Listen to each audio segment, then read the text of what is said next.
session at 11:10 a.m. To carry forward with the regular special meeting. Special session. All right, the first item of new business is board issues. What are you doing? What am I doing? Yes, you had a meeting with a whole bunch of people and you didn't tell him. I don't believe that's necessary for me to tell anybody when I'm having meetings and talking about things that would be eventually brought out to the board. It's gathering information,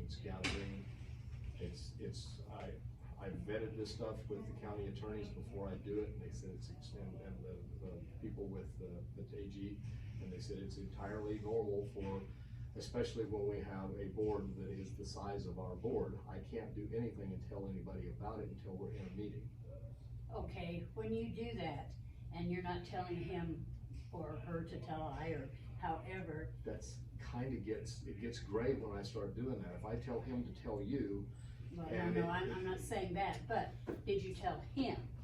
I didn't tell anybody at this point because that was what we were going to do at our next meeting. Did you not think that every chief and fire chief and busybody in the county is going to come back and tell him or me? Well, I don't know what they do. I mean, it's one of those things. It was gathering information, and it was completely within the rights of someone on a board to figure out, are you not doing things like that? I mean, you're not asking questions of people and trying to figure out the best way to move forward? And then at some point, Brent, when you have that information in its entirety, come to the board, or come to me, or Mike, or whoever. At this point, I haven't had any need to do that. Okay. I haven't, well, no. And most. I'm not saying I wouldn't, but I haven't had that need. And the meetings I had with people, with the exception of one, was prior to us even having a board. I was trying to find ways to get things put back together, which is, again. This recent one was with Rural Metro. Yes, yes it is. And it was.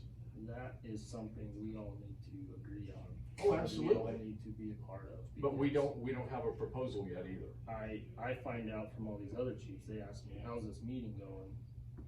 Well, I don't know what they're talking about. And I get slapped in the face, I'm like, I apologize for that, Mike, that was not my intention. I mean, I get that. It was nothing more than a fact-finding mission, just like everything else that I've done up to now. I don't feel that it's a good idea to start giving out the information that I gather to everyone until I have a firm grasp of what I have learned. And if that's stepped on your toes, I apologize, Mike, that was not my intention. I apologize. I do apologize. I get that. I'm just saying, it is one of those things where we all talk, you know what I mean? Yeah. We all have Fire Chiefs Association, so we all I know. And they're over there making jokes about it and doing this, and I'm like, I'm kind of like, what is going on? They came to me and asked me if I would be interested in hearing what they had to say, and I had to say yes. I wouldn't have said yes. Nobody wants them around here. Well, no, I don't know It's that a or bad don't. deal. You know what I'm saying? I know, but if you would have asked, I could have filled Well, in. the thing is I've got some information from them, and at some point they'll come back with a proposal, and it will be brought to the board, and then we'll decide what to do. I will tell you, I'm not for merging with Rural Metro. I don't know that I would be either at this point, but I haven't seen what they have to offer yet. Where are they located? It's AMR, it's the ambulance company, it's their, what would you call it, the subsidiary of? So what would happen if that goes on? You would lose all your district. You wouldn't have a district. That is not what they discussed. I'm just That's saying, why I said I'm telling you Right. what I know.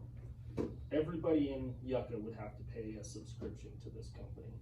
Okay, well, as I said, I haven't got a written proposal at this time, but the way it was described was Yucca Fire would still have a board, we would still control the fire district, and they would be a paid private entity to provide a service. And that's what they were going to give me a proposal of. Now that doesn't sound the same as what you just described, and maybe it's a different deal. Yeah. And again, I have no intention of trying to backswing anybody, but just like right now, you have one thing that you just told me. What I heard from them was a completely different deal. And one of the things I wanted to get out today was I wanted to talk to Marilyn and say, hey Marilyn, I had this conversation. because literally, I'm being so careful not to share information to you through anyone. Right. And the time frame has not been in a fashion that I could come to you, and I didn't wanna go to Mike and have him tell you, because again, it seems that that is the kind of stuff that we get into where it's violations of the open meeting law. So this meeting right now, this is probably the absolute best time to do this, and it, that's where we're at. Again, They came to you and asked you if They, you would meet them? yes, ma'am. I was approached by, Brad Shelton, who told me that he had come up with an idea. Cause you know, I mean, in the beginning of all of this, before you were on the board, I had people talk to me about the possibility of mergers between this fire district. That, Right. you and I, before you were on the board, even discussed the possibility of a merger Right. with a fire district. So everybody knew that that was something that we possibly were looking at. And Brad, as in his own words, he said, I was driving down the road and it clicked that maybe this thing that we have available now would be something you'd be interested in. And I told him, I said, fine, you know, so we had that. Okay, and maybe that's a proposal, but I would have thought your obligation morally, if not necessarily legal, would have been to go here and say, what are your plans here, you know, because this is X amount of money and they're gonna propose X amount of money. At that point, prior to a proposal from them, would have been an agreement between you and the fire chief to get this talked about. That's my opinion. Okay, And well, it's not a legal opinion, it's a moral opinion in my book, so. well, I'm